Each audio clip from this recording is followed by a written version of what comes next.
Привет, это майор в отставке. На днях немецкий аналитик Стивен Брошард выяснил, что за несколько дней до теракта в немецком городе Мангейм кто-то из России уже пытался найти информацию о нем, тупо гуглив через интернет. Причем запросы точно были из России и касались конкретно этого, еще не совершенного тогда теракта. О чем это говорит? Вот давайте сегодня об этом и не только поговорим. Напомню, что меня зовут Олег Кашинцев, я бывший оперативник из Ярославской области, майор полиции в отставке, а ныне опасный, по версии путинского режима, преступник и враг государства. И сегодня я хочу рассказать о том, как путинские спецслужбы ведут скрытую войну за пределами России, про диверсии, теракты, убийства, которые Кремль организует за рубежом. Говорю как есть, без купюр и чиновничьей дипломатии, потому что иначе нельзя. Я сам много лет служил в системе и знаю, как она устроена изнутри.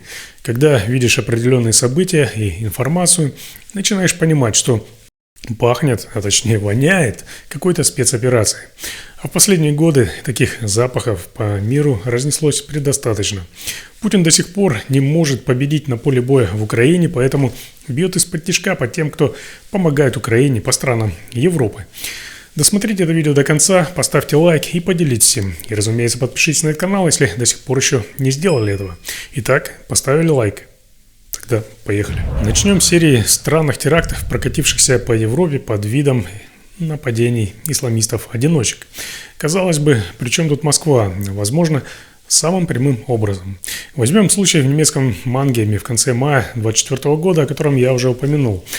Там проходило собрание против политического ислама, выступал известный критик Михаэль Штурценбергер. Внезапно на площадь выскочил 29-летний мигрант из Афганистана, которому ранее отказали в убежище. Ножом он ранил нескольких человек, включая Штурценбергера, и тяжело ранил полицейского, пытавшегося его остановить. Полицейский позже умер. Все выглядело как типичный теракт на почве религиозной ненависти.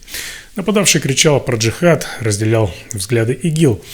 Немецкие политики возмущались, общество требовало ужесточения миграционной политики. Все быстро списали на очередного радикального одиночку.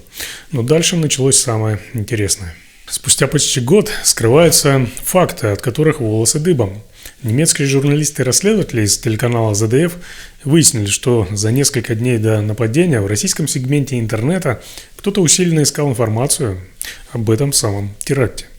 Вбивались запросы на русском языке, такие как «нападение на Штурценбергера», «зарезали Штурценбергера», то есть в России знали фамилию жертвы и сценарий атаки заранее. Более того, из России пытались подключиться к уличной камере, транслировавшей эту самую площадь в Мангейме незадолго до нападения. Представляете, еще ничего не произошло, а в России уже кто-то знал и кто-то смотрел прямой эфир с места будущего теракта. Случайность? Не смешите, я уверен, что это цифровые следы российских спецслужб, которые либо сами спланировали атаку, либо, по крайней мере, были в курсе ее подготовки. Как это все работает? Спецслужбы наделены полномочиями осуществлять агентурную работу, в рамках которой они проводят разработку, внедрение и вербовку.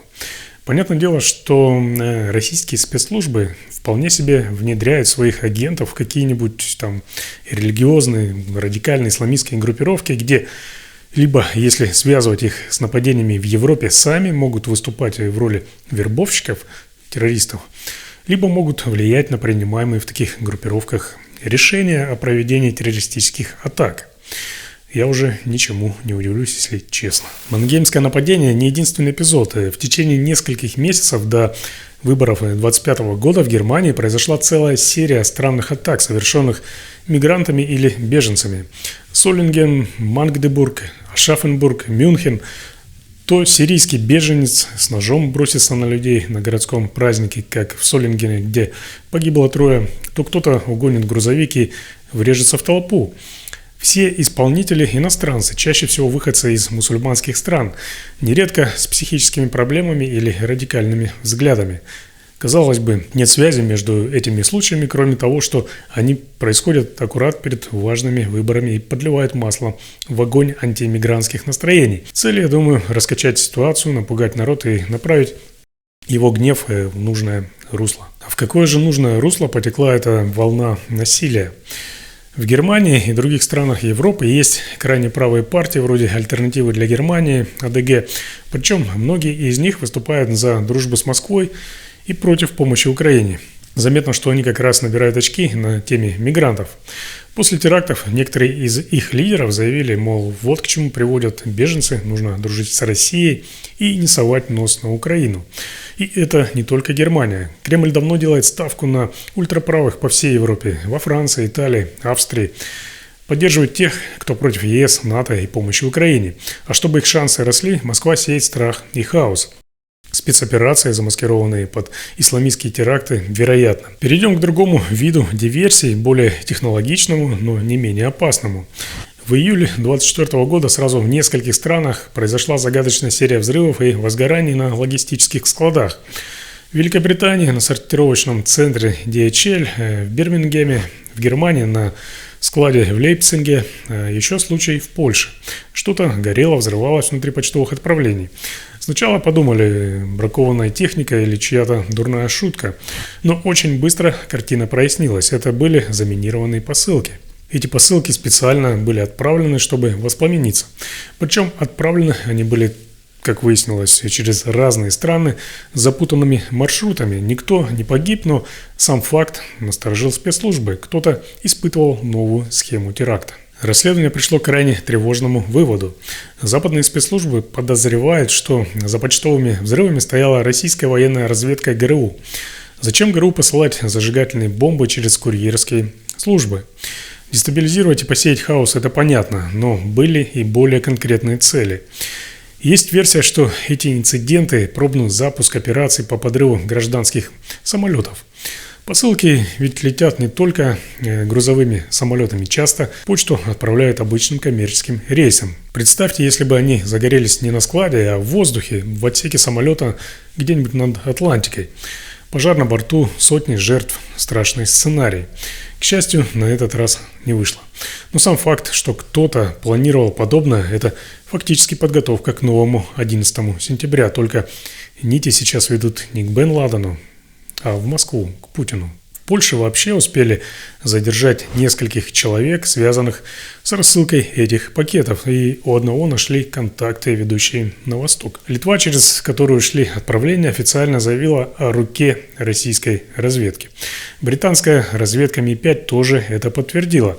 То есть это все вполне точно можно назвать скоординированной операцией Кремля. Цель – нарушить работу транспорта, посеять панику у населения, заставить, наконец, правительство отвлечься от Украины на внутренние ЧП и прощупать уязвимость авиационной безопасности. Кремль, грубо говоря, пытается заниматься почтовым терроризмом, самым настоящим, чтобы держать Запад в напряжении.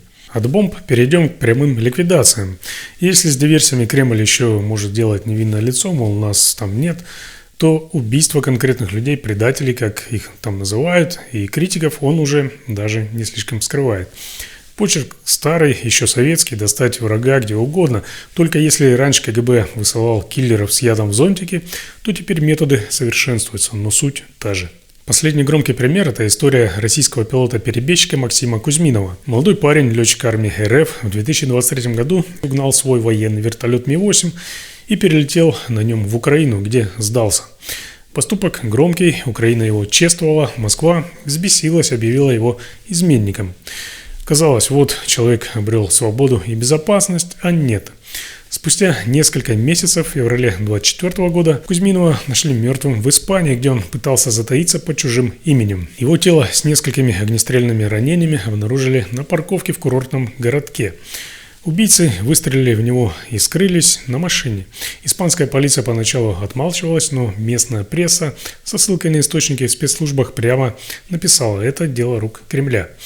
Да и сами российские спецслужбы это не скрывали. Накажем его по всем строгости закона нашего государства за предательство.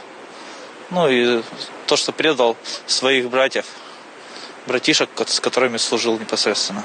До суда не вернется, я думаю, не доживет. И это не единичный случай. Все помнят историю с отравлением перебежчика Сергея Скрипаля в британском Солсбери в 2018 году. Тогда только чудом Скрипаль и его дочь не погибли, но погибла случайная женщина. Британцы установили, что это работа ГРУ, а если точнее, Мишкина и Чипиги. С самого начала мы планировали приехать в Лондон и оторваться, грубо говоря. Это была не бизнес-поездка. Еще раньше был убит полонием бывший офицер ФСБ Литвиненко в Лондоне в 2006 году. Прямо в чай подсыпали радиоактивный яд. В Берлине посреди дня в 2019 году агент ФСБ Красиков застрелил чеченского эмигранта в парке из пистолета с глушителем. Немецкий суд затем прямо указал на причастность Москвы. Ну а дальше его обменяли. Путинский режим мстит и запугивает, и показать своим силовикам и военным, что предательство наказуемо даже на краю света, и внушить страх остальным врагам. Убивают перебежчиков, как того пилота, чтобы другим неповадно было переходить на другую сторону. Устраняют бывших союзников, ставших критиками, чтобы помалкивали. Да и просто сводят счеты с давними оппонентами. Это уже как программа «Максимум для Кремля». Если не можем убедить, заткнуть, уничтожим физически. Скажете, государство-террорист? Абсолютно точно. Российские спецслужбы давно действуют как мафия или как террористическая организация. А почти ежедневные терроры мирного населения Украины это только подтверждают. Возникает вопрос, как же Москва умудряется проводить столько темных дел в чужих странах? Ведь прямых официальных агентов-разведчиков за последние годы прилично повыгоняли. Европейские страны десятками высылали дипломатов, в кавычках, заподозренных в шпионаже, особенно после 2022 года. Казалось бы, сеть ослабла, но российские спецслужбы изворотливые, как черви. Потеряв легальных резидентов, они сделали ставку на неформальные сети экстремистов, фанатиков, местный криминалитет. Схема, как понимаю это я, примерно такая. Для терактов под ложным флагом, например, исламистских каких-то организаций террористических, находят уязвимых людей среди мигрантов. Есть, скажем, озлобленный беженец, психически нестабилен, полон ненависти к Западу или просто получивший отказ в убежище. Через радикальные сообщества или через подставных вербовщиков ему внушают идею ударить по неверным. В нужный момент такой фанатик идет и делает свое дело. Кто в тени дергал за ниточки, не видно. Может, товарищ в Телеграме под видом какого-нибудь эмиссара наставлял. Может, случайный знакомый из диаспоры подбил, а может и напрямую агент российских спецслужб, внедренный или маскирующийся так, что исполнитель до конца думает, будто это он сам во имя веры, в кавычках, старается. ФСБ умеет работать под чужой легендой. Вспомните их спектакли с мнимыми террористами внутри России, которые потом раскрываются как подстава. Я говорю о взрывах домов. Теперь, вероятно, этот опыт проецирует и на Европу. Для диверсий, поджогов, саботажа Кремль, судя по всему, рекрутирует совсем другой контингент. Здесь подойдут также и наемные поджигатели, и бандиты, зачастую сами граждане западных стран, но с русскоязычными корнями или связями с криминалом. После начала вторжения 2022 года, по данным европейских спецслужб, Россия начала активно вербовать так называемых одноразовых агентов. Через теневые телеграм-каналы, через Даркнет или криминальные группировки. Вербуемые в основном молодые мужчины, технически немножко подкованные, часто уже с преступным прошлым. Такие люди не служат ни в каком ГРУ, ни в ФСБ. Их поймают, Москва умоет руки, мы не при делах, это уголовники местные. Одноразовый агент отработал и сгинул. Бывшие советские криминальные сообщества, русская мафия – тоже инструмент. Нужно убрать человека, наймут киллера и своих. Нужно переправить оружие или взрывчатку, контрабандисты подвезут. Получается целая сеть частных подрядчиков Кремля по всей Европе. Джихадисты, ультраправые, ультралевые, наркоторговцы, хакеры. Любому найдут применение, лишь бы цель достигнуть. И все это под чутким руководством офицеров ФСБ, ГРУ или СВР. Гибридная война в полном разгаре, где танками не выйдет, там террором и саботажем. Зачем Кремлю эти диверсии? Действительно, зачем Путин развязал этот тайный террор против Запада? На первый взгляд, ведь самоубийственная затея – разгневать все европейские страны против себя. Но логика у Кремля иная. Цель номер один – дестабилизация и запугивание. Посеять хаос, заставить общество бояться и сомневаться в своем правительстве, А вдруг нас не защищают как следует? Когда по городам прокатываются теракты, люди начинают требовать порядка, критиковать власти за мягкость. В ход идут популисты, обещающие навести жесткий порядок, те самые, которых Москва негласно поддерживает и которые выступают против поддержки Украины. Получается замкнутый круг. Чем больше страха, тем сильнее позиции пророссийских сил внутри европейских стран. Вторая задача – отвлечь и рассорить. Пока Европа ловит диверсантов и тушит пожары, у нее меньше ресурсов и внимания, чтобы помогать Украине эффективно. Более того, если внутри стран растет недовольство, общественное мнение может качнуться к тому, чтобы умиротворить Москву. Кремль же мечтает, чтобы европейцы устали от поддержки Киева и захотели снятия санкций и мир любой ценой. Вот вам и срыв помощи Украине. Не напрямую, мол, мы не против помощи, а через создание таких условий, что самим европейцам будет не до того. Третья цель – это посеять раздор между союзниками.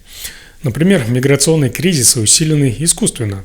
Россия же и беженцев пытается направлять потоком. Вспомним шантаж Лукашенко с мигрантами на границах Польши. Да и сейчас поток продолжается. В результате страны ЕС спорят друг с другом, закрывают границы, ругаются по квотам беженцев. Единство меньше Кремлю праздник. Москва обожает тактику «разделяй и властвуй». Ну и, конечно, запугивание на международном уровне. Это сигнал Западу: мы вас достанем, если будете нам мешать, нигде не будете в безопасности.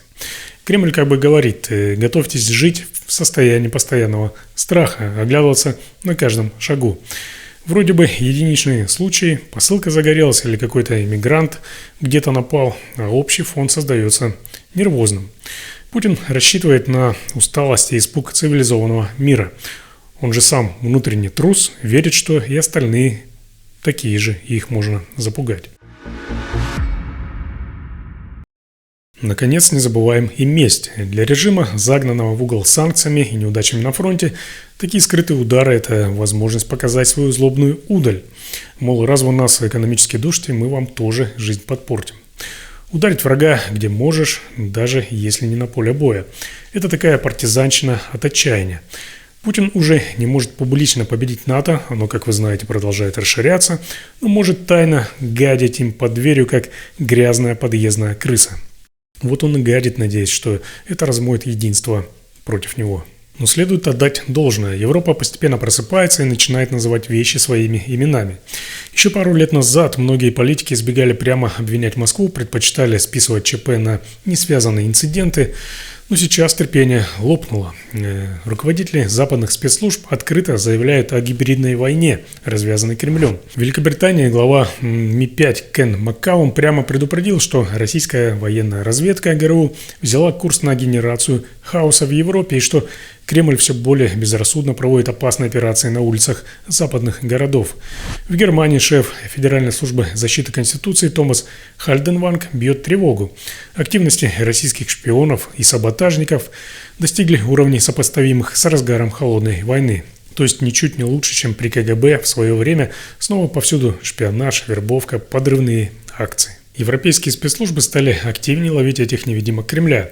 В 22-23 годах суммарно из стран ЕС и НАТО выслали сотни российских дипломатов, по сути, разоблаченных агентов. Только представьте, более 700 человек с дипломатическими паспортами тихо занимались тут не дипломатией, а разведкой и подрывной работой, пока их массово не выпроводили домой. Разумеется, Москва начала восполнять пробел вербовкой местных, о чем я уже сказал.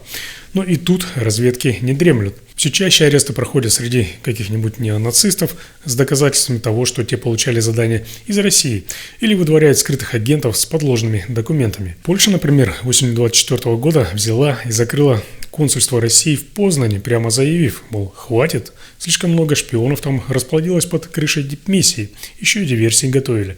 Литва публично обвинила ГРУ в организации взрывных посылок.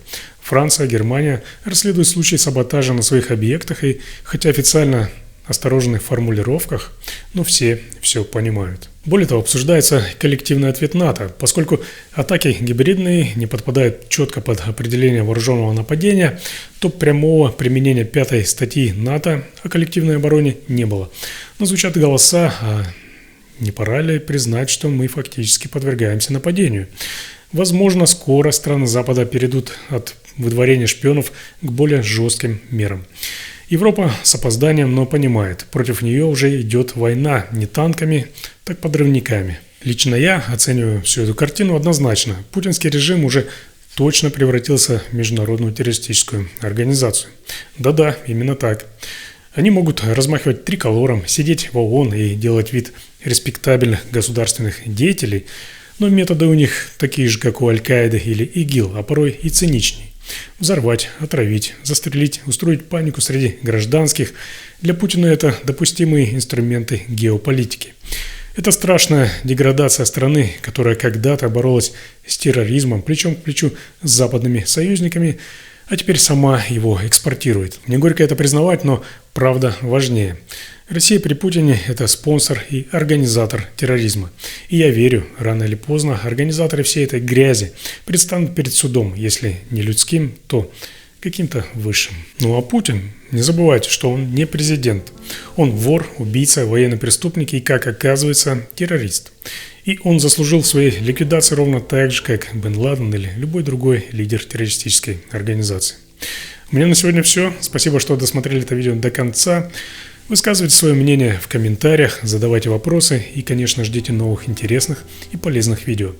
Ну а для получения оперативной информации не забывайте также подписываться на мой телеграм-канал, ссылка есть в описании. Информация там обновляется каждый день. Ну и как всегда, ставьте лайки, делитесь этим видео и подписывайтесь на этот канал. Здесь вас никто не обманет.